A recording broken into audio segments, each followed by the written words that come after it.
तुळसी माळ गळा गोपी चंदन टिळा हृदयी कळवळा वैष्णवांचा आषाढी कार्तिकी पंढरीची वारी साधना निर्धारी आन नाही एका जनार्दनी ऐसा ज्याचा नेम तो देवा परम पूज्य जगी तुळसी माळ गळा गोपी चंदन टिळा हृदयी कळवळा वैष्णवांचा विठ्ठल विठ्ठल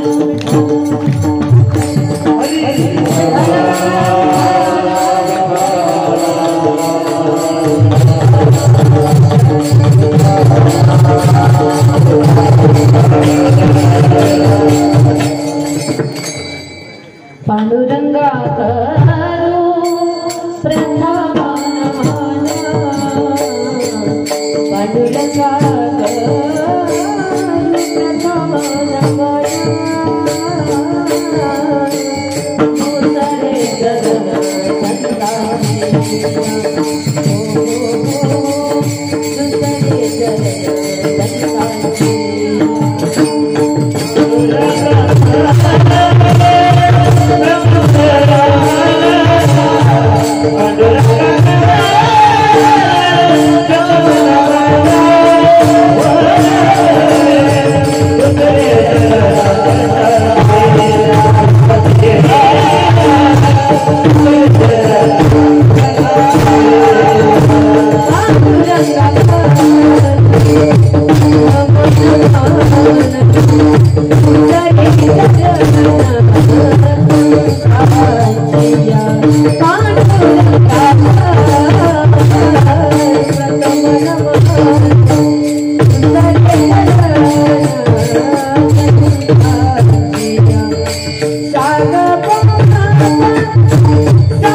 सुधारी वर्णव रघुवर विमल जसो जोदायक फलचारि बुद्धिहीन तनु जानिके सुमरो पवन कुमार बल बुद्धि विद्या देहु मोहि हरहु कलेस विकार जयांचे केले स्मरण होय सकळ विद्येचे अधिकरण तेचे वंदो श्री चरण श्री गुरूंचे गुरुर ब्रह्मा गुरुर विष्णू गुरुर्देव महेश्वरः गुरु साक्षात परब्रह्म तस्मै श्री गुरुवे नमः। जय जय श्री राधा रमण जय जय नवल किशोर जय गोपी चितचोर प्रभु जय जय माखन चोर विठ्ठल विठ्ठल हरी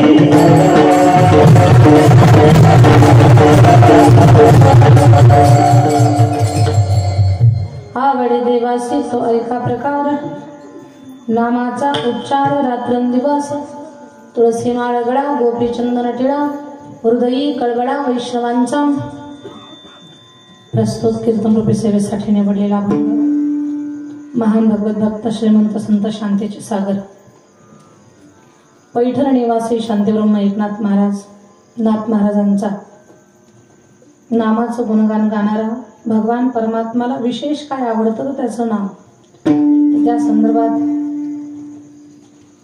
अगदी त्या महत्वपूर्ण गोष्टीचं चिंतन करणारा अभंग सेवेसाठी निवडलेला आहे.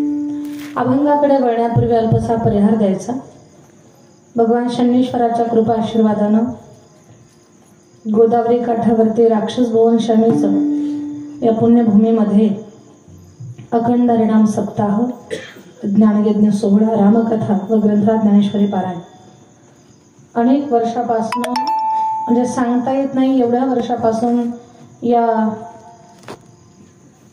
गोपालकृष्णाच्या पवित्र दरबारामध्ये हा भव्य सप्ताह चालू आहे. या सप्ताहामध्ये रामकथा आदरणीय हरिभक्तपरायण रघुनाथ महाराज आवारे त्यांच्या पवित्र मुखातून आपण श्रवण करत आहात. आणि सप्ताहाचा आजचा आरंभाचाच दिवस आहे. पहिल्या दिवसाची सेवा आहे. आणि जेव्हा मला राक्षस भुवनमधून फोन आला दत्त महाराज नाटकरांचा, आणि ही सेवा मी माझ्याकडे घेतली. पुढच्या कुठल्या तारखा बसत नव्हत्या आणि आजच्या पहिल्या दिवसाची सेवा माझ्याकडे स्वीकारली. त्याच्यानंतर आजच्या कीर्तनाचं सौजन्य ज्यांनी स्वीकारलं, श्रीमान रघुनाथजी कोंढरे, श्रीमान पद्माकरजी पाठक. तर या आजच्या कीर्तन सौजन्य दात्यांसाठी एकदा जोरात टाळी वाजवूयात आपण. राक्षस भुवनमध्ये 15 वर्षापूर्वी कीर्तन झालं होतं. मला आठवत नाही वर्ष किती झाले. त्याच्यानंतर शनी मंदिराच्या उत्सवामध्ये कीर्तन झालं. पण जेव्हा खूप वर्ष अगोदर कीर्तन झालं होतं तर आपले विठ्ठल मामा नाटकरांनी मला आणलं होतं इथे. मला आठवतंय माझे वडील आणि मी आलो होतो. आणि खरं तर आज इथे कीर्तन करताना मला विठ्ठल मामांची खूप आठवण येते. ते आपल्यामध्ये नाही आहेत, पण जुनी माणसं किती निर्मळ होती, किती पवित्र मनाची होती. खरं तर त्यावेळेला काहीच कळत पण नव्हतं. माझी सुरुवातच होती. भजन खूप चांगलं म्हणायचं आणि कीर्तन असं काही जमत असेल का नसेल ते सुद्धा काही कळत नाही मला. पण लेकराचं कौतुक, लहान लेकरू कीर्तनासाठी उभं राहत आहे आणि त्यांना खूप कौतुक वाटायचं माझं. आमच्या वडिलांची त्यांची खूप चांगली मैत्री. आणि विठ्ठल मामांचे भाऊ आज त्यांनी आल्यानंतर मला आठवण काढली. ते आठवतंय का तुम्हाला? म्हटलं एवढं काही आठवत नाही, थोडंफार आठवतंय, पण विठ्ठल मामा आठवतात मला. तर खरंच आज जर विठ्ठल मामा असते ना तर ते नक्कीच मला इथं उभं राहिलेलं पाहून रडले असते कीर्तनामध्ये. कारण एवढा आनंद वाटायचा असल्याशिवाय गुणवानाचं कौतुक ते करू शकत नाही. अगदी हा मनाचा मोठेपणा दाखवत हरिभक्तपरायण प्रवीण महाराज, हरिभक्तपरायण रघुनाथ महाराज, आपण गायलं. पावसेबाबांनी आपल्याला सांगितलं तुम्ही पुढे व्हा. मला खूप चांगलं वाटलं तुमच्या दोघांचं गायन ऐकून. मृदंगाची साथ देणारे हरिभक्तपरायण एकनाथ महाराज खूप छान वाजवता आपण. आणि अगोदर वाजवलेले कृष्णा महाराज, या सगळ्या माझ्या भावंडांसाठी टाळे वाजवता. बरोबर. आता ही छोटे छोटे बाळ गोपाळ कुणाची संस्था?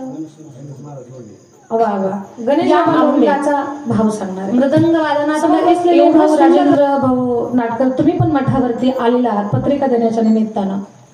तर बरीचशी मंडळी चकलंब्याला येणं असेल आणि तिथं आलं की आता खूप आनंद वाटतो. कारण खूप मुली महाराष्ट्र आणि महाराष्ट्राच्या बाहेरून मुली कथा कीर्तनाचा अभ्यास करण्यासाठी आहेत तिथं. खरं तर आपल्या भागाला त्या संस्थेचा खूप स्वाभिमान आणि गर्व वाटतो. अभंग सर्वांच्या परिचयाचा आहे, सगळ्यांच्या लक्षात येईल अशा अर्थाचा आहे. अभंगाचा अर्थ पहा. आवडी देवासी तो ऐका प्रकार.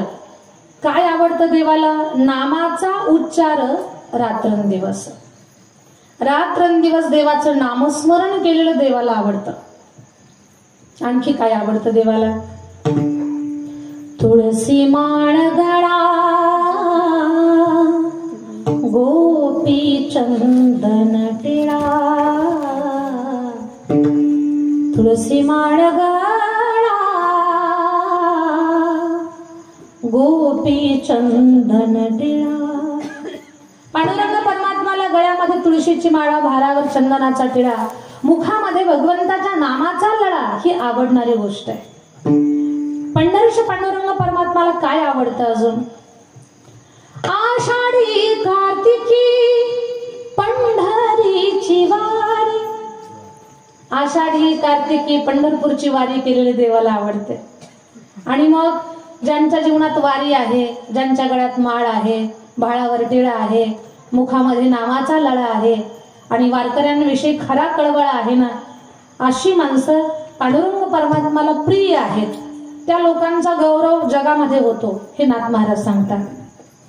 एका जनार्दनी ऐसा ज्याचा नेम, तो देवा परम पूज्य जगी. आवडे देवासी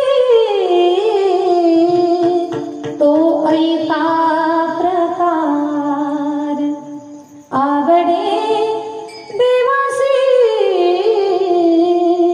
तो ऐका प्रकार. अभंगाचा सरळ अर्थ मांडलेला आहे. आता याच्यावरती आपण प्रवास करणार आहोत. विठ्ठल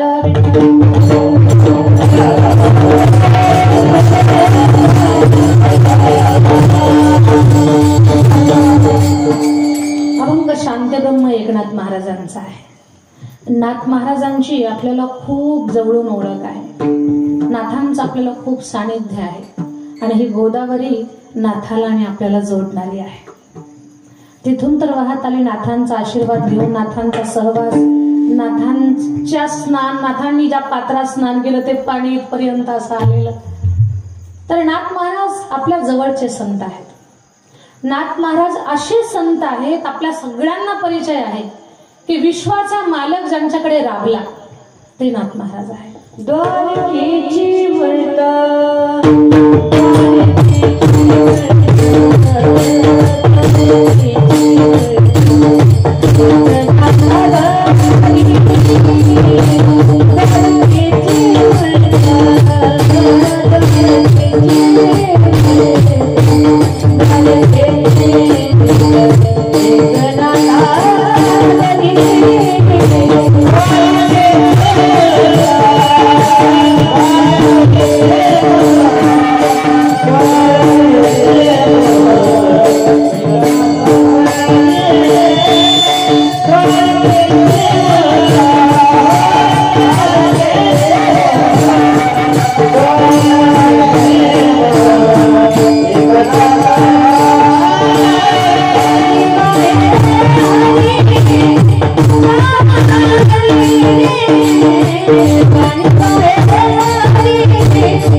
एकनाथा घरी पाणी वाहे हरी कावडीने.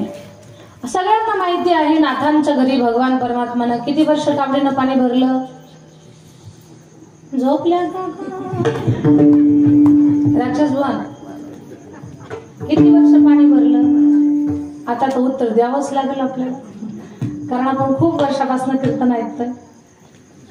36 वर्ष कावडीनं पाणी भरण्याचं काम भगवान परमात्मानं केलं. 3 तप झाली, 12 त्रिके 36. विश्वाचा मालक राबला.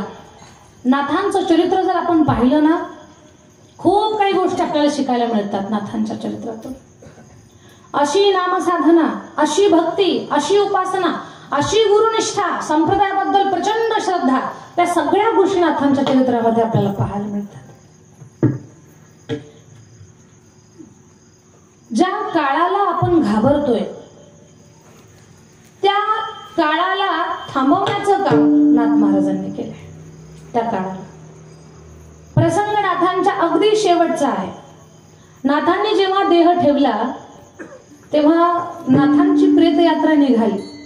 नाथ महाराज चौघाच्या खांद्यावर चालले. ती प्रेतयात्रा चाललेली, प्रेतयात्रेतली माणसं रामनाम सत्य हे काय भजन म्हणत असतील, निघाले असतील. पण एक बाई, तिच्या मुलीचं नवीन लग्न झालेलं आणि तिनं ती प्रेत यात्रा पाहिली. ती म्हटली, नाथ बाबाला आजच मरायला आलं होतं का? माझ्या मुलीला मी वाटी लावते सासरी, तिचं नवीन लग्न झालं आणि हे आजच त्यांना मरायला आलं होतं का? खरं सांगा मला, मरण काही कुणाच्या हातात आहे का? कधी मेलं पाहिजे ही गोष्ट आपल्या हातात नाही. भगवान परमात्मानं 5 गोष्टी माणसाच्या हातात ठेवलेल्या नाहीत. कोणत्या 5? विवाहार्थश्च मरणम अन्न जननम एवच. लग्न, पैसा, अन्न, जन्म आणि मृत्यू 5 गोष्टी माणसाच्या हातात नाही. त्या नियोजित आहेत, त्या ठरलेल्या आहेत. जशा ईश्वरानं आपल्या कर्मानुसार त्याची बांधणी करून आपल्यासोबत पाठवलेल्या आहे. या 5 गोष्टीच्या बाबतीत कधीच कुणाला आरोपी करायचं नाही. लग्न कधी कुणासोबत होणार ही गोष्ट ठरलेली आहे. कधी कधी आपण स्थळ पाहत दिल्लीपर्यंत जातो आणि गल्लीतच जुळतं. आतापर्यंत गल्लीतली पोर का दिसली नाही आपल्याला? एकच कारण, त्याचं वेळ आलेली नव्हती. लग्न कुणासोबत होणार, कधी होणार ही गोष्ट ठरलेली आहे. अन्न आपल्याला कुठे, किती, कधी, काय खायला मिळणार ही सुद्धा गोष्ट ठरलेली आहे. आणि आपल्या जीवनात आपल्याला धन किती मिळणार ही सुद्धा गोष्ट ठरलेली. मग धन किती मिळणार हे जर ठरलेलं असेल तर तिथे कष्ट करण्याची काय गरज? लक्षात घ्या, प्रारब्धाला सुद्धा प्रयत्नाचा जोड द्यावा लागतो. आपल्या संतांनी आपल्याला असं नाही सांगितलं आपल्या शास्त्रानं की तुम्ही काहीच करू नका. युद्धामध्ये अर्जुनाला भगवान परमात्मा उपदेश करतायत, विजय तुझाच आहे पण तुला युद्ध करावंच लागणार आहे. तू कर्म कर, फळ देण्यासाठी मी तयार आहे, पण कर्म तुला करावं लागणार आहे. भगवान परमात्मा ज्याच्या पाठीशी उभा आहे त्याच्या जीवनात पराजय नावाची गोष्ट असू शकत नाही. हे सत्य असताना सुद्धा भगवंतांना अर्जुनाला धनुष्य हातात घ्यायला सांगितलंय. म्हणजे परमेश्वर सुद्धा सांगतो की तुम्हाला तुमचं कर्तव्य करावंच लागेल, फळ द्यायला मी तयार आहे, पण तुम्ही तुमची जबाबदारी अगोदर पार पाडा, तुमचं कर्तव्य अगोदर पार पाडा. मग धन तुम्हाला तुमच्या जीवनात मिळणार आहे, पण त्याच्यासाठी तुम्हाला प्रयत्न करावेच लागणार. किती धन मिळणार ही सुद्धा गोष्ट ठरलेली आहे. आपला जन्म कोणत्या घरात होणार? श्रीमंताच्या घरात होणार का सामान्य कुटुंबामध्ये, गरीब कुटुंबात आपला जन्म होणार? ज्ञानी कुटुंबात आपला जन्म होणार की सामान्य कुटुंबामध्ये आपण जन्माला येणार ही गोष्ट तुमच्या माझ्या हातात नाही. जन्माला कुठे यायचं ही गोष्ट जर तुमच्या माझ्या हातामध्ये असती तर सगळेच माणसं श्रीमंताच्या घरात जन्माला आले असते, गरीबाच्या घरात कोणीही जन्माला आलं नसतं. पण परमेश्वरानं ती गोष्ट तुमच्या माझ्या हातात ठेवलेली नाही. आणि एक गोष्ट कान देऊ नका, जन्माला कुठे यायचं हे जरी आपल्या हातात नसलं तर एक गोष्ट मात्र तुमच्या माझ्या हातात आहे. स्वतःची कर्म चांगली करून आपल्या चांगल्या कर्माच्या माध्यमातून स्वतःचं कर्तृत्व सिद्ध करणं ही गोष्ट मात्र तुमच्या माझ्या हातात आहे. जन्माला कुठे यायचं हे आपल्या हातात नाही. आणि मृत्यू आपला कधी होणार, कोणत्या कारणानं होणार, कोणत्या ठिकाणी होणार ही सुद्धा गोष्ट तुमच्या माझ्या हातात नाही, ती ठरलेली आहे. सावता महाराजांचं प्रमाण, कोणे दिवशी मैती चालून, कोणे दिवशी प्राण जाती घेऊन, कोणे दिवशी स्मशानी जाऊन, एकटेच राहावे समयासी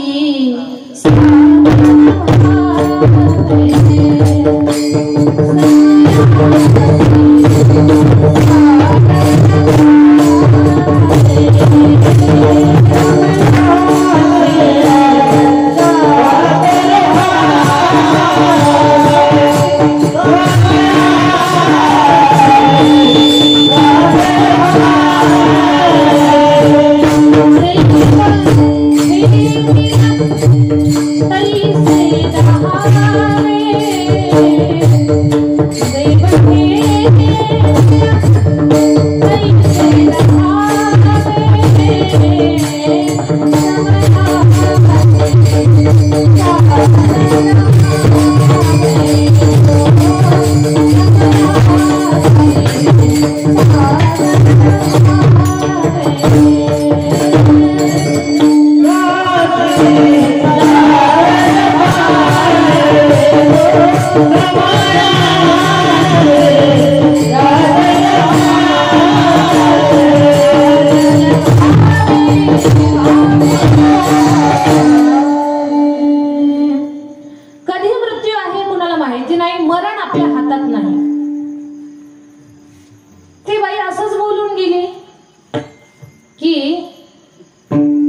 नाथबाबांना आजच मरायला आलं होतं का?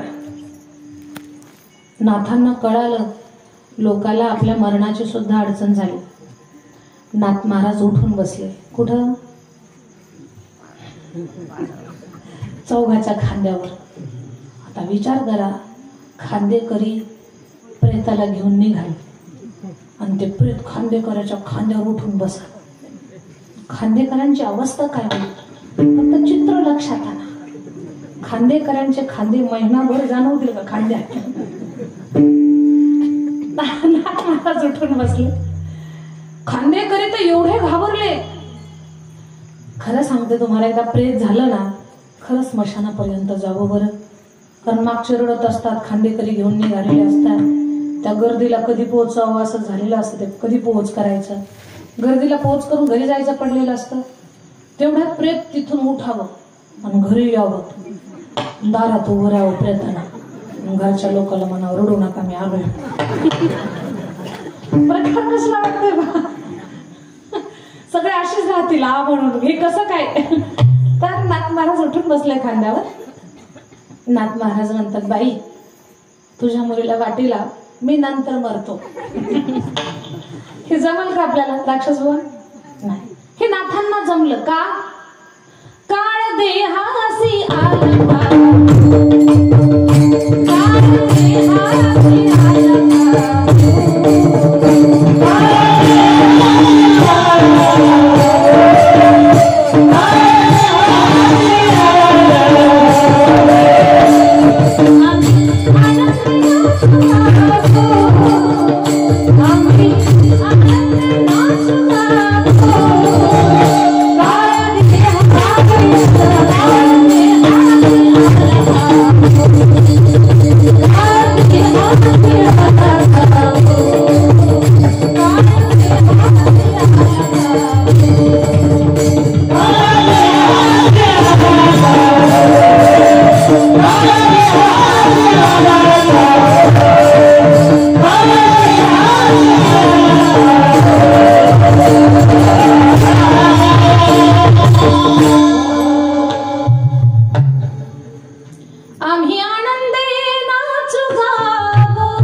नाथ महाराज म्हणतात, बाई तुझ्या मुलीला वाटीला मी नंतर मरतो.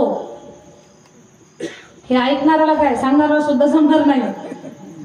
एवढा अभ्यास महात्म्यांचा. काही दिवसांनी पुन्हा नाथांनी देह ठेवला. चौघाच्या खांद्यावर निघाले. पुन्हा खांदेकरांना वाटलं की आपल्याच खांद्यावरती जावं लागतंय. नाथांच्या लक्षात आलं खांदेकरांच्या खांद्याला गर्व झालेला आहे. अशा आयुष्यभर भजन केलं, आता गर्विष्ठ खांद्यावर कसं जायचं? नाथ महाराज उतरले. गोदावरीमध्ये जाऊन जलसमाधी घेतली. आणि लक्षात घ्या, हे नाथांचं जे चरित्र सांगते आहे मी तुम्हाला, याच्या पाठीमागे माझा भावच एवढा आहे. काळावर ज्यांनी ताबा मिळवला, काळाचा बाप ज्यांनी राबवला, असे नाथ महाराज. आणि सांगू तुम्हाला, हे सगळं माणसाच्या जीवनामध्ये सिद्ध होईल. भगवंताच्या नामावरची निष्ठा आणि गुरुवरची श्रद्धा, या दोन गोष्टी. नाथांची आपल्या सद्गुरुनाथावरती एवढी नितांत श्रद्धा होती. लहान होते नाथ महाराज आणि एका पायीच्या हिशोबासाठी त्यांनी रात्र डोक्यावरती घेतली. पहाटे ब्रह्ममुहूर्तावरती एका पायीचा हिशोब सापडला. नाथ म्हणता सापडला. जनार्दन स्वामी ब्रह्ममुहूर्तावरती ध्यान धारणा त्यांची चाललेली होती. जनार्दन स्वामींना कळालं या छोट्याशा नाथाला काय सापडलं नाथा? गुरुजी, रात्र गेली माझी, एका पायीचा हिशोब चुकत होता, त्या हिशोबातली पायी मला सापडली, त्या चुकलेल्या पायीचा हिशोब सापडला. जनार्दन स्वामी बोलले, तुला आज जसा पायीचा हिशोब सापडला, तुझ्या या निष्ठेचा परिणाम एक दिवस जगाचा बाप सुद्धा तुला सापडला. आणि विश्वाचा मालक सापडला नाही, राबला त्यांच्याकडे. आणि नाथ महाराजांची गुरुनिष्ठा एवढी आहे, त्या गुरुनिष्ठेला तोड नाही, त्या गुरुनिष्ठेला चॅलेंज नाही. नाथांचे सगळे अभंग घ्या, त्या सगळ्या अभंगाच्या शेवटी एका जनार्दने. काय आहे हा प्रकार? हा गुरुबद्दलचा समर्पणाचा भाग आहे. हे शिकवतात नाथ महाराज आपल्याला, की ज्यांच्याकडून आपण काहीतरी घेतलंय, ज्यांच्याकडून आपल्याला जे अप्राप्य वस्तू सुद्धा प्राप्त झालीये, ज्यांच्या कृपा आशीर्वादानं, त्यांच्याबद्दल किती मोठा समर्पणाचा भाग. असे श्रेष्ठ नाथ महाराज, अगदी जे नाथांना सापडलंय ते अनेकांना मिळावं, ही संतांची भावना आहे. की जे आपल्याला मिळालंय ते दुसऱ्याला मिळावं. खरं सांगा, गृहस्थी माणसाला धनाचा हंडा सापडला, त्याला वाटेल का दुसऱ्याला सापडा म्हणून? खरं खरं बोला, तुम्हाला शेजाऱ्याची शपथ आहे, कुणालाच वाटणार नाही. धनाचा हंडा आपल्याला सापडला, दुसऱ्याला सापडावा, ही साधारण माणसाची भावना नाहीये. त्या बाबतीत संत फार दयाळू आहेत, फार कृपाळू आहेत, मनानं फार मोठे आहेत. संतांना वाटतं जी अप्राप्य वस्तू आपल्याला प्राप्त झाली ती अनेकांना मिळावी. ती वस्तू, तो ठेवा, तो अलभ्य लाभ प्राप्त होण्यासाठी सोपं सूत्र आहे. काय सूत्र सांगितलंय? अभंगाचं.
आवडे देवासी तो ऐका प्रकार, नामाचा उच्चार रात्रंदिवस. अभंगाच्या पहिल्या चरणावर आपण विस्तार करणार आहोत, पण माझ्याकडनं आदरणीय हरिभक्त परायण तीर्थराज बाबा पढाडे महाराजांचं नाव माझ्याकडनं राहून गेलं. मी परत एकदा चेक केली पत्रिका, आणि आपल्या गावातले काही भजनी मंडळ असेल त्यांनाही माझं वंदन आहे. सगळ्यांचे नाव मला आठवत नाही. तर नाथ महाराज म्हणतात की आवडे देवासी तो ऐका प्रकार, नामाचा उच्चार रात्रंदिवस. खरंच तुम्हाला ती दिव्य गोष्ट प्राप्त करायची असेल तर त्या दिव्य गोष्टीला काय आवडतंय त्याचं चिंतन करा, त्याचा अभ्यास करा, त्या गोष्टीच्या पाठीमागे चला, पाठलाग करा. तुम्हाला या विश्वातलं सगळं सुख प्राप्त होईल. जे तुमचं एम आहे ते तुम्हाला प्राप्त होईल. पण त्याच्यासाठी देवाला काय आवडतं त्याचा आपण अभ्यास केला पाहिजे. नेहमी माणूस स्वतःच्या आवडी पूर्ण करण्या पाठीमागे लागलेला आहे. देवाला काय आवडतंय त्याच्याकडे आपण बऱ्यापैकी दुर्लक्षच करत असतो. पण इथे नाथ महाराज सांगतात काय आवडतं देवाला. नामाचा उच्चार रात्रंदिवस. अभंगाच्या पहिल्या चरणामध्ये पहिला शब्द फार मोलाचा आहे, आवड. या आवडीभोवती माणसाचं जीवन फिरत आहे. आवडीमध्ये बरेच प्रकार आहेत. लहान लेकराची आवड वेगळी, शहाण्या माणसांची आवड वेगळी, महिला मंडळाची आवड वेगळी, संतांची आवड वेगळी, देवाची आवड वेगळी, असे आवडीचे प्रकार आहेत. लहान लेकरांना खोड्या करणं जास्तीच आवडतं. पुरुष मंडळाला गप्पा मारायला जास्त आवडतात. म्हणजे चौकात बसले ना असल्या गप्पा मारतात, फाडून टाकीन, दाबून खाईन. आणि घरात बायकोच्या हातात लाटणं पाहिलं. मी राक्षस 2 मधलं अजिबात काही सांगत नाही. मी खूप लांबचं सांगते, दूरचं सांगते, आपल्या भागातलं कशाला काही सांगायचं. तर चौकात बसलं की गप्पा, शौर्य चातुर्याच्या गप्पा. पुरुषांची आवड. महिलांची आवड काय? सोन्याचे दागिने, सुंदर साडी, हे महिलांच्या आवडीचा विषय आहे. महिलांना सोनं तर एवढं आवडतं, सोन्यापुढं सणाची सुद्धा किंमत नाही. उदाहरण तुमच्या सगळ्यांच्या परिचयाचं आहे, तरी एकदा सांगते. एक श्रीमंत घरची बाई, तिला सोनं नाणं एवढं आवडायचं. सण आला संक्रांतीचा की मालकाला म्हणायचे, मालक या सणाला कोणता दागिना घेता? तिचे मालक म्हटले, अगं भारतात असा एकही दागिना राहिला नाही की तो तुझ्याकडे नाहीये. आणि खरंच तिला सर्वच दागिने होते. एवढे दागिने, पुतळ्या, डोरलं, साखळ्या, पैंजण, कमरेला कमरपट्टा.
राक्षस बन, तुम्हाला सांगते, तुम्ही कोणाला सांगू नका.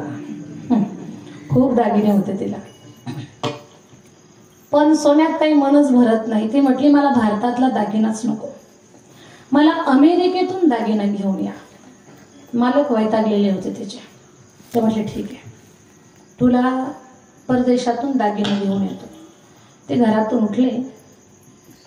कुठं अमेरिका नाही, इंग्लंड नाही, फ्रान्स नाही, कुठंच गेले नाही. उठले गेले पंढरपूरला. पंढरपुरात एका वडारी मामाची गाठ घेतली. वडारी मामाला बोलले, असला सुंदर 2 किलोचा वरवटा बनवा, लागेल तेवढे पैसे घ्या. सुंदर 2 किलोचा वरवटा बनवून घेतला. वरवटा उचलला, लोहार मामाकडे गेले. याला साखळदंड बसवा मामा, लागतील तेवढे पैसे देईल. छान साखळदंड बसवा, शोभल साजल असा साखळदंड बसवला. सोनार मामाकडे आले. सोनार मामाला म्हटले, मामा याला असली पॉलिश द्या की खरंच वाटलं पाहिजे, पाहणारं फसलंच पाहिजे. सोनार मामानं त्याला पॉलिश केलं. जुनं सोन्याचाच आहे तो दोघं, असलं सुंदर रूप त्याला प्राप्त झालं. गिफ्टच्या दुकानामध्ये तो माणूस गेला आणि त्याला पॅकिंग छान केलं. आता पावसे बाबा अलीकडे पॅकिंगलाच फसतात माणसं. पॅकिंग चांगलं पाहिजे. आतमध्ये वस्तू केवढ्याची आहे तिकडे लक्ष नाही कुणाचं, पण पॅकिंग मात्र चांगलं पाहिजे. पॅकिंगचा जमाना आहे, पॅकिंगला भुलणारा जमाना आहे. पण लक्षात घ्या, हे सुद्धा पॅकिंगच आहे. या पॅकिंगला फसूनच आपली दुर्दशा झाली. या पॅकिंगला कधी फसायचं नाही. हे मी माझ्या मनानं सांगत नाही, प्रमाण याच्यासाठी. रक्त मांस हड्डी के ढेर पर मढ़ा हुआ है चाँद, रक्त मांस हड्डी के ढेर पर मढ़ा हुआ है चाँद, देख इसकी सुंदरता हो जाती नींद हराम, देख इसकी सुंदरता हो जाती नींद हराम। ए माया तेरी बहुत कठिन है, ए माया तेरी बहुत कठिन है।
हो जाती नींद हराम।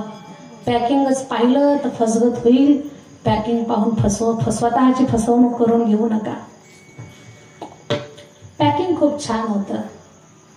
आणि मग तो माणूस घेऊन आला. बाई दारातच उभी होती. असं छान पॅकिंग दिसलं तिला. पाणी पाहिजे का ते पण नाही विचारलं. हातातला बॉक्स हिसकावून घेतला. बरं, राक्षस भूलमधली नव्हती बिचारी, म्हणून शिस्त नव्हती. बॉक्स हिसकावून घेतला, तो फोडला आणि ते घेतलं गोळ्यात घातलं. मानच खाली गेली. कारण वजनदार तेवढं होतं. 2 किलोचा वरवटा आणि ते अर्धा किलो, 2.5-3 किलोच्या जवळ गेलं होतं सगळं वजन. मान खाली गेली. असं असं असं करायला लागले. कपाटाच्या समोर मान हलवता येईना. तेवढ्यात मालक म्हणतात, पप्याची माय, अख्ख्या गावात तुझ्यासारखा दागिना नाही बघ कुणाला. काय सुंदर दागिना आहे हा. मालकानं कौतुक केलं, पण पोट कुठं भरतंय. गल्लीतल्या बायांनी पाहावं, आपलं कौतुक करावं.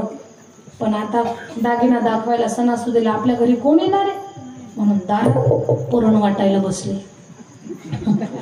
घरात पाटा वरवटा पुरण यंत्र मिक्सर सगळं होतं. गाळण होती तरी कोपऱ्यात पडलेला पाटा वरवटा काढला, दारात पुरण वाटायला बसले.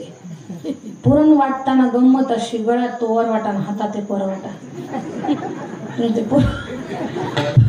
पुरण वाटायच्या अगोदर विचारलं, मालक नाव काय हो याचं? हे काही भारतात दिसतच नाही. तो म्हटला, अगं अमेरिकेतून घेऊन आलोय. ते म्हटले, नाव काय याचं? तो म्हटला, वरवटा मॉडेलिंग.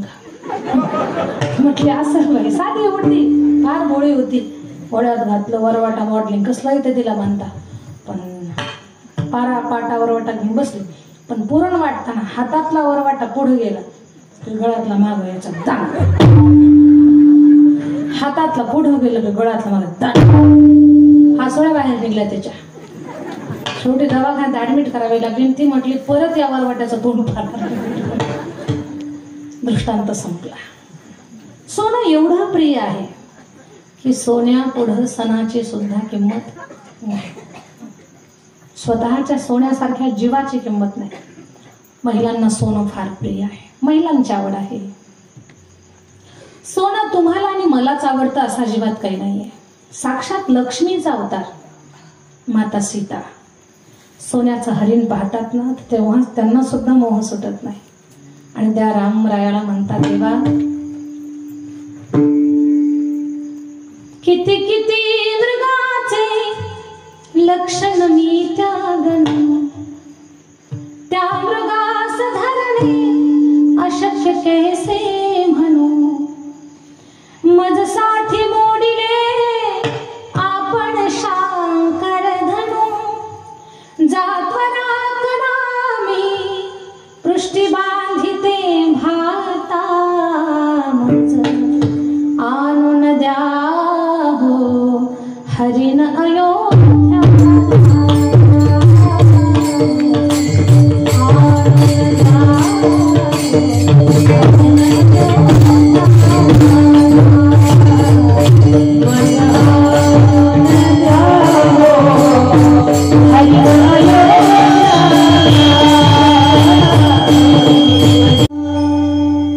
असे बाबा, ही रामायणातली पद जेव्हा जेव्हा मी कीर्तनात गाते ना तेव्हा असं वाटतंय की माझ्या गुरुनं मला किती अमूल्य ठेवा दिला. माझ्या गुरुचं आठवणून माझं मन भरून येतं. माझे गुरुवर्य विजय महाराज सुलाखे, की ज्यांचं रामायण ऐकून माणसाचं मन भारावून जावं, हातातलं काम टाकून लोकांनी कथा ऐकायला बसावं. बाबांचं आता खूप वय झाले, पण खरंच त्यांच्या त्या सगळ्या त्या स्वराची ताकद ते अजूनही कानामध्ये घुमतंय. आणि आम्ही लहान होतो, बाबा शिकवायचे आम्हाला, तर मोटरसायकलवर प्रवास असायचा त्यांचा कथेला जाताना. पुढे बाबा, मध्ये मला बसवायचे, पाठीमागे माझे वडील, आणि आम्ही सगळेजण बाबांच्या सोबत कथेला जायचो. मला काही जमत नव्हतं असं विशेष, पण त्यांच्या मागे मागे म्हणायचे मी. मागे मागे रामायणातली पदं म्हणता म्हणता मी कुठं चुकायला लागले तर गुरुची फार तळमळ असते. आपला विद्यार्थी लेकरू घडवत असताना चुकायला लागले की त्यांनी पकडायचं, मी घाबरू नये म्हणून. तर माझ्या गुरुची आठवण येते मला. आणि या गुरुपौर्णिमेला तर जी टॉकीजची लोक पण आता नवनाथांची गुरुभक्ती टीव्हीला कथा झाली. आता गुरुपौर्णिमेच्या पर्वकाळावरच त्या लोकांनी प्रसारित केली होती ती. तर ती सगळी लोक चकलंब्याला बोलावली होती मी, आणि त्यांनी माझ्या गुरुचा बद्दलचं तिथं दाखवावं टीव्ही चॅनलला, त्याच्यासाठी मी प्रयत्न केले. आणि तीही लोक आली. त्या सगळ्या जी टॉकीजच्या टीमला भेटून माझ्या गुरूंना फार आनंद झाला. तर माझे गुरु हे पद गातात, किती किती मृगाचे लक्षण मी त्यागनु, त्या मृगास धरणे अशक्य कैसे म्हणू. मजसाठी मोडिले आपण शांकर धनु, जात्वरा करामी पृष्ठी बांधिते भाता. मज आणून द्या हो हरिण अयोध्याला.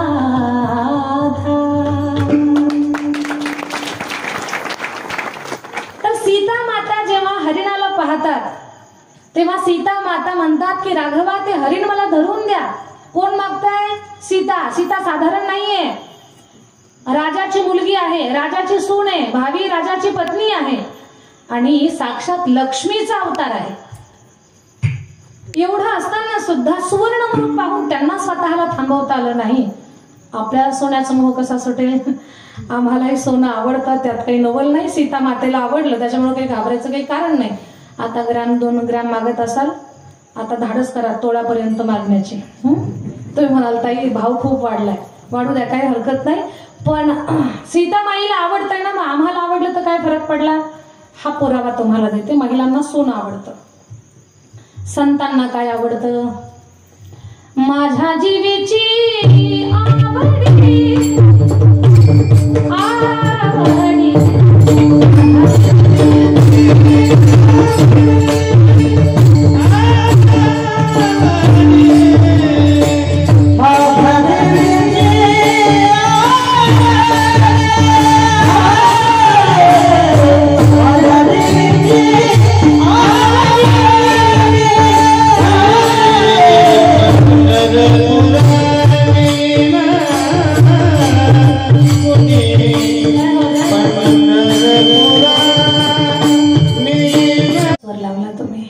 माझ्या जीवीची आवडी पंढरपुरा नेहीन गुढी पांडुरंगी मन रंगले, संतांची आवड. आणि आता मी संतांच्या आवडीपर्यंत तुम्हाला घेऊन गेले. आता देवाला काय आवडतंय? आवडे देवासी तेही प्राणा पुरवते, आवडते मज निरुते, जे भक्त चरित्राते प्रशंसते.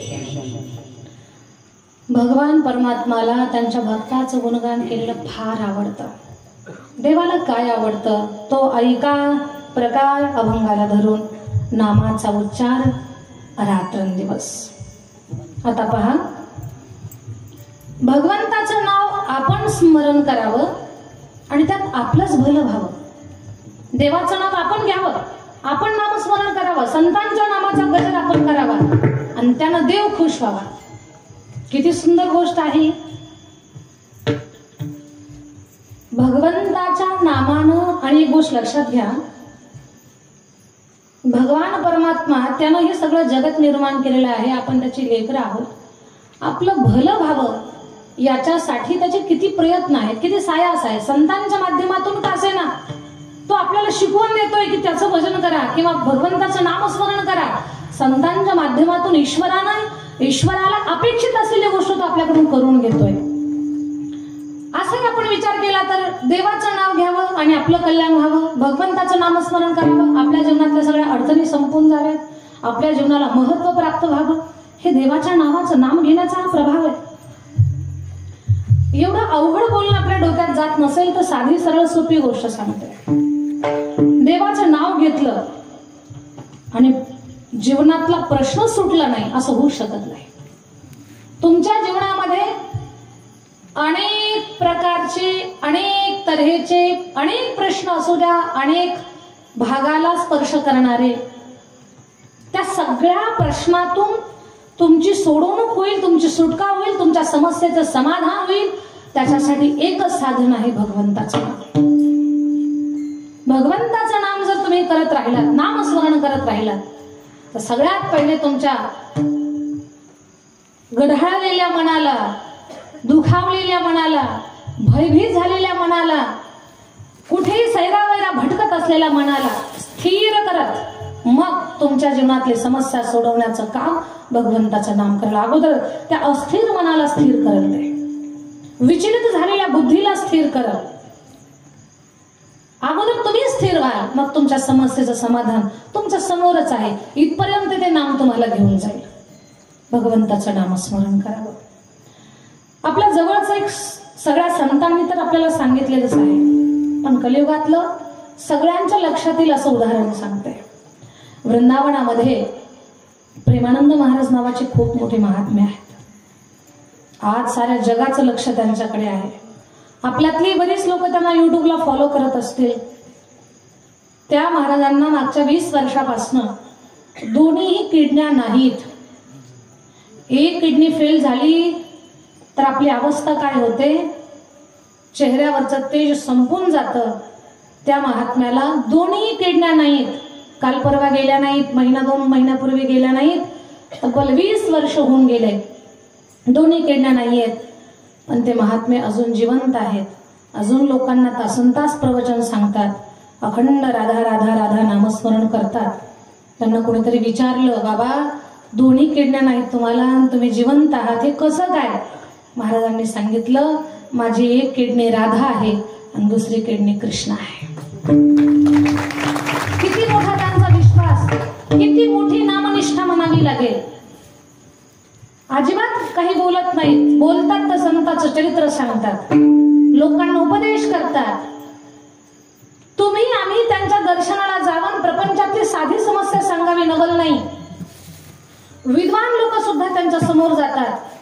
अगदी म्हणजे अंतराळामध्ये जे असतात ना, मला तर नेमका शब्द आठवना, तर ती लोक सुद्धा गेली त्यांच्याकडे. भारतातले सगळे मोठे मोठे क्रिकेटपटू, सिने स्टार लोक त्यांच्याकडे जातात, काही नवल नाही. परदेशातली सुद्धा लोक येतात त्यांच्याकडे, त्याच्यातही काही नवल नाहीये. पाकिस्तान मधले एक मौलाना सुद्धा त्यांच्याकडे आले होते. त्यांनी सुद्धा प्रेमानंद बाबांच्या सोबत संवाद केला. तर प्रेमानंद बाबांनी सुद्धा नामाचंच महत्व त्यांना सांगितलं. आणि प्रेमानंद बाबा असंही सांगतात की, बाबांनो तुम्ही तुमच्या जीवनातल्या समस्या सोडवायच्या असतील तुम्हाला तर भगवंताच्या नामाचा आधार घ्या, भगवंताच्या नामाचं स्मरण करा. ते स्वतः अखंड राधा राधा राधा राधा नामस्मरण करतात आणि त्या नामस्मरणाच्या बळावरती चेहऱ्यावरचं तेज म्हणजे जणू 2.5 वर्षाचं लेकरू आहे एवढा त्यांचा तेजस्वी चेहरा आहे. आणि 20 वर्षापासून किडण्या नसताना सुद्धा ताकदीनं त्यांची परिक्रमा अजूनही चालू आहे. वृंदावनात ते परिक्रमा करतात पहाटेच्या वेळेला. हा कशाचा प्रभाव आहे? भगवंताच्या नामाचा, राधा राधा नामाचा. मग आपल्या गुरुनं जे आपल्याला नाम दिलं असेल त्या नामाची साधना उपासना करावी, आपण ती नामनिष्ठा जपावी. जर राधा नामस्मरण करत करत किंवा गुरुनं दिलेला नाम जपत जपत 20 वर्षापासून एखादा महात्मा ताकदीनं जगाला नामाचं महत्व सांगत असेल तर आपण गृहस्थी माणसं आहोत. आपल्या प्रपंचातले प्रश्न फार छोटे असतात. हा, आपल्याला ते मोठे वाटतात पण फार छोटे असतात. या सगळ्या समस्यांचं समाधान भगवंताचं नाम आहे. नामस्मरण आपण करत राहिलो की सगळ्या अडचणीतून मार्ग आपल्याला सापडतील. त्या अडचणीतून आपण बाहेर पडू. हे फक्त आम्ही सांगावं तुम्ही ऐकावं नाही, याचा अनुभव घेऊन पहा. तुम्ही विचार करा, प्रल्हादाला मारण्यासाठी स्वतःच्या पित्यानं काय कमी प्रयोग केले का? प्रल्हादाला मारण्यासाठी उकळत्या तेलाच्या कढईत काय टाकलं, हत्तीच्या पायाखाली तुडवण्यात आलं, सापाच्या बिळामध्ये ठेवलं, जिथे भोयारात ठेवलं तिथं साप सोडली, विष प्यायला दिलं, उंच कठड्यावरून ढकलून दिलं. आत्याजीला म्हणतात ती अग्नीमध्ये घेऊन बसली. मग अग्नीत बसल्यानंतर या केसाला तरी हाय तरी लागायची होती, डोळ्याच्या पापण्या तरी जायच्या होत्या, नखाला तरी काहीतरी इजा व्हायची होती, कुठेतरी चटका तरी बसायचा होता, जखम तरी व्हायला पाहिजे होती. जी घेऊन बसली ती जळाली. पण हे नामाचा टहास ज्या लेकरानं धरलेला आहे त्या लेकराच्या केसाला सुद्धा हाय लागली नाही. कशाचा प्रभाव आहे? काय होतं त्या छोट्याशा लेकराकडे? फक्त भगवंताचं नाम आणि त्या नामावर असणारा विश्वास. त्याच नामनिष्ठेनं, त्या विश्वासानं, खांब काय आईचा गर्भ आहे पण त्या खांबातून सुद्धा देव प्रगट झाला. हा नामाचा महिमा आहे, हा निष्ठेचा महिमा आहे. भगवान परमात्माला हीच गोष्ट आवडते. तुम्ही नामस्मरण केलं तर देवाचे लाडके व्हाल. प्रपंचात एकही समस्या राहणार नाही. आपले सगळे संत सांगतात. आणि पहा, भगवंताचं नाम न करता, नामस्मरण न करता बाकीच्या गोष्टीच आपण करत बसलो तर नाथ महाराज खूप मग कठीण बोलतात त्या लोकांना. तुम्ही भगवंताचं नामस्मरण करा. नाम जर तुम्ही घेतलं नाही तर तुमचं जीवन काहीच खरं नाही, तुमच्या जीवनाला काहीच अर्थ नाहीये. याच्याबद्दल मी तुम्हाला बोलणार आहे. पण लक्षात घ्या, आणखी एक मुद्दा सांगतो तुम्हाला. काही लोक म्हणतात दीदी नामात आमचं मनच लागत नाही, मग आमचं कल्याण होईल का? ऐका बरं, काही लोक काय म्हणतात, नामस्मरण करण्यात आमचं मन लागत नाही, आमचं कल्याण होईल का? कान देऊन ऐका. तुम्ही बसमध्ये बसलात, राक्षस भुवन मधून तुम्हाला गेवराईला जायचंय. बसमध्ये बसलात आणि बसमध्ये बसलात तुम्ही म्हणताय बसमध्ये माझं मनच लागत नाही, बसमध्ये माझं मनच लागत नाही. बसमध्ये बसल्यानंतर तुमचं मन लागू द्या नाही तर नाही लागू द्या, बस तुम्हाला गेवराईला घेऊन जाणार आहे की नाही? तुमच्या ध्येयापर्यंत ती तुम्हाला घेऊन जाणार आहे. भले तुमचं मन लागल किंवा न लागल, पण तुम्हाला तुमच्या ध्येयापर्यंत घेऊन जाण्याचं काम ती बस जशी करणार आहे. तसं नामामध्ये तुमचं मन लागलंही किंवा न लागलंही तरी ते तुम्ही अखंड जर करत राहिलात तर ते नाम तुमचं कल्याण करणारच आहे. हा नामाचा प्रभाव आहे. आणि तुम्ही जर नामस्मरण केलं नाही, व्यर्थ बडबड करत राहिला तर नाथ महाराज म्हणतात व्यर्थ गलबला करू नका. जी लोक भगवंताचं नामस्मरण करत नाहीत त्या लोकांच्या जीवनाचा धिक्कार केलाय संतांनी. नाही तरी गेला जन्म नाही तरी गेला जन्म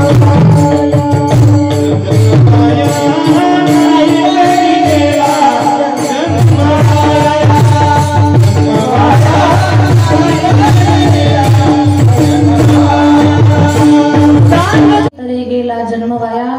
माझ्या ताई दादांनो हात जोडून विनंती आहे तुम्हाला, तुम्ही तुमचा व्यवहार तुमचा उद्योग तर करा, ते सगळं करत असताना भगवंताचं नामस्मरण करा. कारण नामस्मरण जोपर्यंत आपल्या जीवनामध्ये घडणार नाही तोपर्यंत जीवन आपण तरुण जाणार नाही. कोणीच म्हणणार नाही तुम्हाला की हातातलं काम बंद करून तुम्ही भगवंताचं नाम घ्या. कामामध्ये काम काही म्हणा राम राम, जाईल भवश्रम सुख होईल दुःखाचे. भगवंताचं नामस्मरण काम करत करत करा. सोपं सांगते तुम्हाला. स्नान करताना भगवंताचं जर नाम जपलं आपण, अगर हम नहाते समय भगवान का नाम लेते हैं तो हमारा नहाना केवल नहाना नहीं रहता, वह तीर्थ स्नान बनता है. स्नान करताना जर आपण देवाचं नाव घेतलं तर आपलं अंघोळ करणं केवळ अंघोळ करणं राहत नाही, तर ते तीर्थ स्नान बनतं. स्वयंपाक करताना भगवंताचं नाम घेतलं तर स्वयंपाक फक्त स्वयंपाक राहत नाही, तो प्रसाद बनतो. जेवताना देवाचं नाव घेतलं तर आपलं खाणं फक्त खाणं राहत नाही, तो यज्ञ बनतो. चालताना भगवंताचं नाम घेतलं तर आपलं चालणं केवळ चालणं राहत नाही, ती तीर्थयात्रा बनते. झोपताना भगवंताचं नाव घेतलं तर आपलं झोपणं केवळ झोपणं राहत नाही, ती योग निद्रा बनते. आणि आपण आपल्या घरात जर भगवंताचं नाम घेतलं तर आपलं घर केवळ घर राहत नाही, ते मंदिर बनतं. हा नामाचा परशुबाबा यावर्षी संस्थेत नियम केलाय, संध्याकाळी नाम जपल्याशिवाय झोपता येणार नाही. सहस्रम स्नानम आचरे लक्षण विहाय दातव्यम कोटीम त्यक्त्वा हरिम भजेत. 100 कामे सोडून जेवण करा, 1000 कामे सोडून स्नान करा, 1,00,000 कामं सोडून दान करा आणि कोटी कामांचा त्याग करून भगवंताचं भजन करा.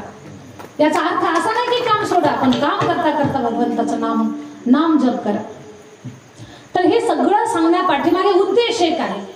अरे देवाला आपली दया यावी, देवानं आपल्याकडे नजर वळवून पाहावं, त्याची कृपा दृष्टी आपल्यावरती पडावी, याच्यासाठी त्याला आवडणारी गोष्ट करावी लागणार आहे आपल्याला. म्हणून आवडे देवासी तो ऐका प्रकार. काय आवडतंय?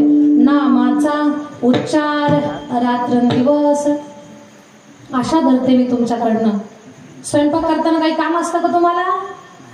स्वयंपाक हेच काम असतं, बरोबर? झोपल्या का राक्षस भुवन? स्वयंपाक करताना भगवंताचं भजन करायला काही अडचण आहे का? काहीच अडचण नाही. पण आपण चूक काय करतो? स्वयंपाक करता करता सखूची सून आली का राधाची सून गेली का, काही गरज आहे का आपला? आधीच भेटायला सून, त्यात आपण कोणाचं तरी सुनाचं बोलतोय. हे अजिबात करायचं नाही. भगवंताचं भजन करता करता काम करता करता भगवंताचं भजन करा. पहा, कधी कधी कापसाला आपल्याकडं कापूस आला आणि आपण कापूस घालायला लागलो की आपल्याच कापसाचा भाव जातो. आपण मार्केटला सोयाबीन घेऊन गेलं की आपल्याच सोयाबीनला भाव मिळत नाही. सगळ्या गावाला कांद्याला भाव भेटतो ना आपले कांदे मार्केटपर्यंत गेले की लगेच भाव ढासळतो. असं कशामुळे होतं याचा कधी अभ्यास केला का तुम्ही? आपण जे लेबर लावतो की नाही शेतात काम करायला, नावच नीट घेत नाही कुणाचं, काही उद्धार करणार.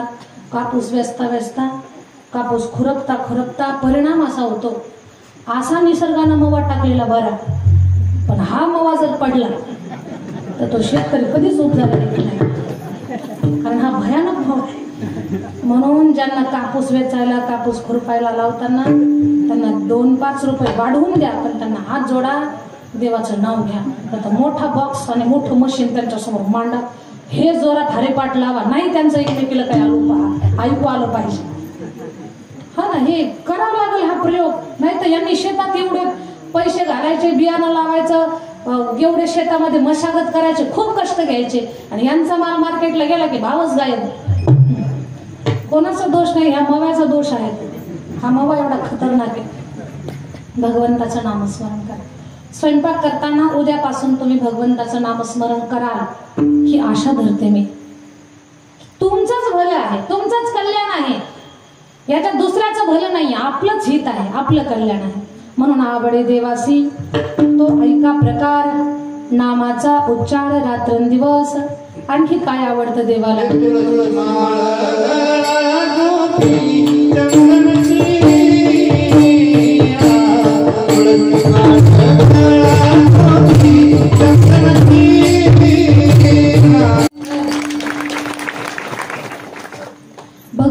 काय आवडतं? तुळशी माळ गळा, गोपी चंदन टिळा, हृदयी कळवळा वैष्णवांचा. खरं तर गळ्यामध्ये माळ असणं, भाळ्यावर टिळा असणं हे जीवनाच्या साफल्याचं प्रतीक आहे. आणि गळ्यात माळ असण्याचे बरेच फायदे आहेत. कधी कधी लोक ना गळ्यात माळ घालून दुसऱ्याला फसवण्याचा पण प्रयत्न करतात. ती चूक कधी आपण करायची नाही. पण गळ्यात माळ असलेली व्यक्ती पांडुरंग परमात्म्याला आवडते. एक उदाहरण सांगते मी तुम्हाला. म्हणजे तुळशी माळ गळा, गोपी चंदन टिळा तिथपर्यंत नेऊन पोच करते तुम्हाला. एक धनपाल नावाचे एक व्यक्ती होते. फार श्रीमंत होते, पण ते लग्नच करत नव्हते. का? म्हणे मी वारकरी माणूस आहे, मी धार्मिक माणूस आहे. माझ्या प्रपंचात धर्मविरोधी जर पत्नी आली तर संसाराचं वाटोळ होईल. आणि खरं आहे, गृहस्थ जीवन तेव्हाच सफल आहे जेव्हा पती पत्नींचा विचार एक आहे. आता अलीकडे लोक मुला मुलींची लग्न जुळवताना डिग्री जुळवण्याचा प्रयत्न करतात. डिग्री जुळवू नका असं मी म्हणणार नाही, पण डिग्री जुळवणं जेवढं महत्वाचं आहे आपल्यासाठी, तेवढे त्यांचे संस्कार जुळतात का नाही याच्याकडे पण आपण लक्ष दिलं पाहिजे. आता मुलगी मिळेना म्हणून आपण आपली काही पण तयारी आहे ना, पण त्यांचे संस्कार जुळतात का नाही त्याच्याकडे लक्ष दिलं पाहिजे. जर त्यांचे विचार विसंगत झाले तर जीवन नरक बनत आहे. रोज उठून जर घरात भांडणं असतील तर त्या घरामध्ये कोट्यवधीची जरी संपत्ती असेल तर त्या संपत्तीला शून्य अर्थ आणि शून्य किंमत आहे. घरातल्या माणसांना सुख नसेल तर. आणि असंही सांगते, प्रारब्धानं जर आली एखादी विसंगत विचाराची तर आताच्या सासूनं थोडंसं समजदारीनं घ्या. भले तुमच्यावर काही पूर्वीच्या काळात वाईट दिवस आले असतील, तुमच्या सासूनं तुम्हाला जाच केला असेल तर ती परंपरा आता तुम्ही पुढे चालवू नका. कारण आता काळ सासूचा नाही, कुणाचा आहे मग? हा, पटकन सांगा. राक्षस भुवन कुणाचा काळ आहे? हा, लाजू नका, सुनाचा काळ आहे. खरंच प्रामाणिक आहात तुम्ही. सुनेचा काळ आहे, ओळखून चाललं पाहिजे माणसानं. आताचा काळ सासूचा नाही, काळ सुनेचा आहे.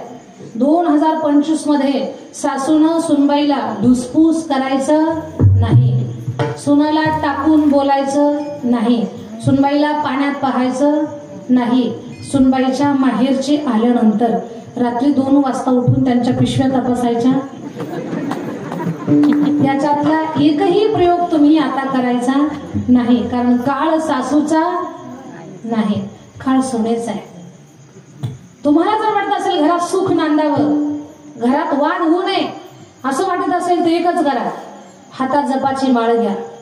शनेश्वराचं नाव विसरलं तरी चाललं एखाद वेळेला. एकच म्हणा, माझ्या सुनासारखी सून अख्ख्या राक्षस भुवन मध्ये नाही. एवढंच म्हणा. सून खुश. सकाळी 9 वाजता तुम्हाला तुपातला शिरा, 3 महिन्यात म्हाताला 3.5 क्विंटल. आणि वरमच कळत नाही आपल्याला, सारखं सुनबाईला कुरबुर कुरबुर करायचं. काळ राहिलेलं नाहीये. तरी या राक्षस भुवन मधल्या बिचाऱ्या सगळ्या सासवा समजदार आहेत बरं. तुमच्या चेहऱ्याकडे पाहून मला कळतंय तुमचं आणि तुमच्या सुनाचं अजिबात भांडण नाही. तुम्हाला प्रश्न पडला असेल, दीदी तुम्हाला कसं काय कळालं? कीर्तनात बसलेल्या सासवांच्या तब्येतीवरून कळालं. तुमच्या गुटगुटीत तब्येती, सफरचंदासारखे गाल, सोन प्रसन्न आहे तुम्हाला. लक्षात घ्या, काळानुसार माणसानं पाहिलं पाहिजे. विसंगत विचाराचं जरी आलं तर त्याला आपले संस्कार लावण्याचा प्रयत्न करा. ते धनपालजी लग्न करायला तयार नाहीत. एक दिवस मित्र पळत आहेत, धनपाल असली पोरगी आहे, ती म्हणते रोज 1000 वारकऱ्यांना, देव ब्राह्मणांना, गोरगरिबाला जीव घालेल, मी त्याच्यासोबतच लग्न करणार. धनपाल बोलले, आता हिच्यासोबत पत्रिका जुळते का नाही ते सुद्धा पाहायचं नाही, लग्न लावायचं. लग्न झालं धनपालजीचं. धनपाल जेवढे धार्मिक होते त्याच्यापेक्षा जास्त धार्मिक होती ती त्यांची पत्नी. लग्न झाल्यानंतर 4-8 दिवसामध्ये त्यांनी तो त्यांचा नियम चालू केला.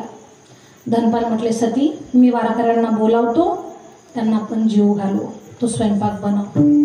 एवढी सुगरण होती, खूप छान तिनं स्वयंपाक केला.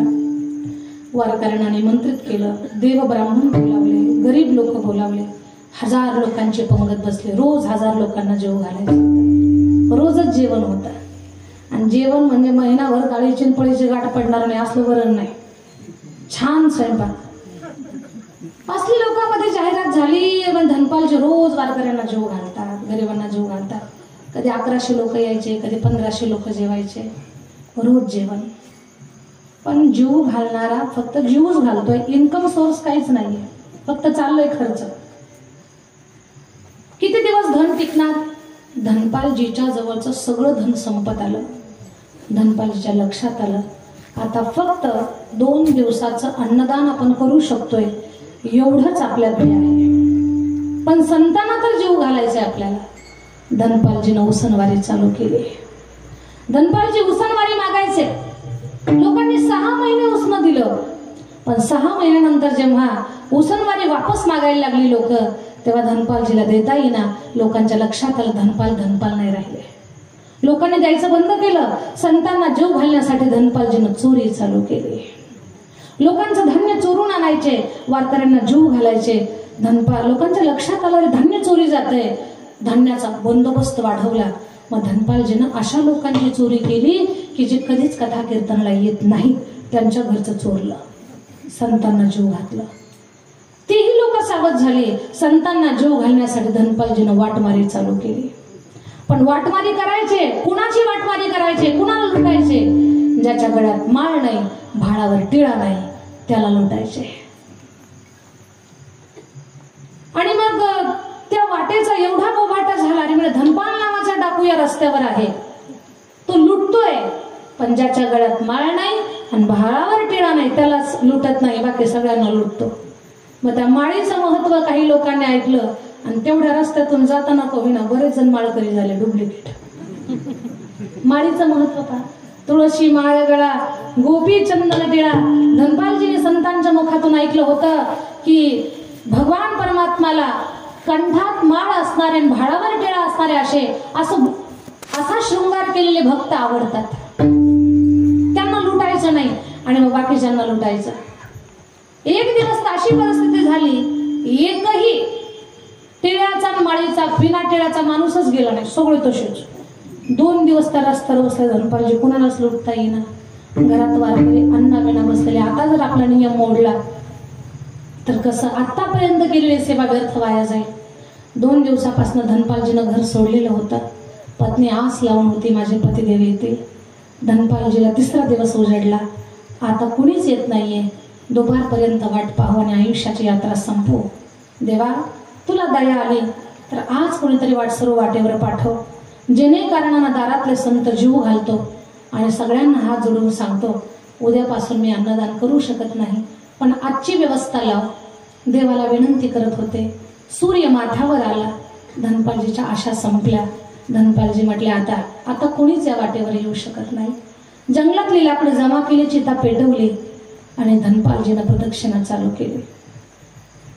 श्री अनंता मधुसूदना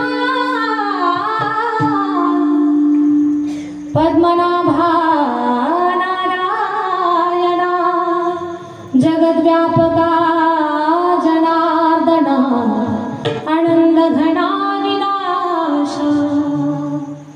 प्रार्थना केली. पहिली प्रदक्षिणा घातली त्या चितेला. 3 प्रदक्षिणा मारून चितेवर उडी मारणार. पहिल्या प्रदक्षिणेलाच पंढरीच्या मालकानं विटेवर उडी मारली. एवढं सोनं अंगावर घातलं, शृंगार करून भगवान निघाले. रुक्माई म्हटलं, कुठं चालले? म्हणे, रुक्माई, माझ्या विशेष भक्ताला भेटायला चाललोय. म्हणे, मला पण यायचंय. नको येऊ, काहीतरी गडबड करशील. आणि काही गडबड करत नाही, मला येऊ द्या. रुक्माईनं अंगावर सोनं घातलं. दोघांनी म्हातारं रूप धारण केलं आणि म्हातारं रूप धारण करून धनपालजीची 3री चक्कर झाली. उडी मारणार, कानावर आवाज आला, छुम छुम. धनपालजीनं मान वळवली. लख प्रकाश सहस्रदीपे दीपकैची प्रकाशली प्रभा उजळल्या दिशा गगना आणि लख प्रकाश पडला. पाहिलं एवढं सोनं अंगावर, म्हाताऱ्यांचं वजन जेवढं त्याच्यापेक्षा जास्त वजनाचं सोनं. धनपाल म्हणतात, भगवान तो देता है तो छप्पर फाड़ के देता है. अरे तुला एका दिवसाची सोय मागितली तू तर 10 वर्ष सेवा करण्याची संधी दिली, आता असलं लुटतो पण पुन्हा दचकले. माळ असली तर, भाडावर टिळा असला तर आता अवघड व्हायचं. त्याला जवळ जाऊन पाहू. जवळ गेले धनपालजी. शेठजी जय श्रीकृष्ण. हे श्रीकृष्ण नाव घेऊ नको, देवाचं माझं जमत नाही. धनपाल म्हटले पक्क गिऱ्हाईक सापडला. आता देवाचं माझं जमत नाही, हे असलंच गिऱ्हाईक पाहिजे होतं आपल्याला. गळ्यात माळ नाही, भाडावर टिळा नाही. शेठजी ठीक आहे, नका घेऊ देवाचं नाव, काय मदत करू? अरे म्हणे या जंगलात कोणीतरी धनपाल नावाचा डाकू आहे, आम्हाला पलीकडे सोड. हो शेठजी माझ्या मागे मागे या. ज्या देवाला सगळं कळतं त्याला धनपाल ओळखू येत नाही का? पण काय भगवंताची लीला. धनपालच्या मागे किर्र जंगलामध्ये गेले आणि मग धनपालजीनं हाताच्या बाया मागे सारल्या. शेठजी याच देहाला धनपाल म्हणतात. भगवान थर थर थर थर कापायला लागले, लटलट कापताय, तोंडातून शब्द फुटेना. रुक्माई हसायला लागले. रुक्माई म्हणतात एवढे मोठे मोठे राक्षस समोर उभे राहिले तेव्हा नाही एवढे घाबरले, काय नाटक लावलंय आता घाबरायचं. देवानं कोपरा मारला. रुक्माई तू पण नाटक कर घाबरण्याचं. दोघेही घाबरण्याचं नाटक करताय. सगळं सोनं अंगावरचं काढून घेतलं. धनपाल आता येऊ का? थांब, तुझ्या बोटात अंगठी आहे ती काढून दे. धनपाल ती निघत नाही, लहानपणीच फसलेली. थांब मी काढतो, कारण त्या अंगठीमध्ये संतांचं कमीत कमी 2 दिवसाचं जेवण होईल. पहा काय ध्यास आहे. अंगठी काढायला लागला धनपाल, निघना. धनपालनं सुरी काढली. धनपाल म्हटलंय बघ असंही तुला या करंगुळीची काही गरज नाही, कारण तुझ्या हातवे दान धर्म करत नाही. करंगुळी कापणार. भगवान प्रगट झाले. पंढरीनाथ भगवान की जय. भगवान प्रगट झाले. धनपालजीच्या हातातलं शस्त्र गळून पडलं. ओठ कापरे झाले, अंग रोमांचित झालं, अश्रूनं डोळे डबडबले. देवाने काय करायला लागलो होतो? देवाचा धनपालजीचा संवाद झाला. भगवान म्हणतात धनपाल तो संतांची सेवा केली, संतांनी सांगितलेल्या नामावर निष्ठा ठेवली. ज्याच्या गळ्यात माळ भाळावर टिळा त्याला त्रास नाही दिलास, ती निष्ठा जपलीस तू, म्हणून मी तुझ्याकडे आलो. आणि धनपाल या धनात केवळ 10 वर्ष नाही, जोपर्यंत तू जिवंत आहेस तोपर्यंत संतांची सेवा करशील. एवढं तुला सौभाग्य प्राप्त होईल. आणि ते प्राप्त झालं. देवाचं दर्शन झालं. कशानं? फक्त माळीवरच्या आणि टिळ्यावरच्या निष्ठेनं. हा महिमा आहे. देवाला आवडणारी गोष्ट जपली म्हणून त्यांना ते प्राप्त झालं. तुळसी माळ गळा गोपी चंदन टिळा हृदयी कळवळा वैष्णवाचा आवडे देवासी तो एका प्रकार नामाचा उच्चार रात्रंदिवस. तुळसी माळ गळा गोपी चंदन टिळा हृदयी कळवळा वैष्णवांचा. आषाढी कार्तिकी पंढरीची वारी साधन निर्धारी आन नाही. एका जनार्दनी ऐसा ज्याचा नेम तो देवा परमपूज्य जगी. सगळ्या कीर्तनात सगळे विसरलात तरी चालेल, पण उद्यापासनं तुम्हाला जो वेळ मिळेल, जसं तुम्हाला शक्य होईल तसं भगवंताचं नामस्मरण करत चाला. नामावर निष्ठा राहत नसेल तर गुरु करून घ्या. गुरुकडनं नाममंत्र घ्या आणि तो नाम अखंड जप करा. तुमचं कल्याण होऊन जाईल, तुमचं भलं होऊन जाईल. आणि झालेली सेवा गोपालकृष्णाच्या चरणी, शनैश्वराच्या चरणी अर्पण करते. चकलंबा या गावी या. देवस्थान किती छान, म्हणजे बांधकाम त्याचं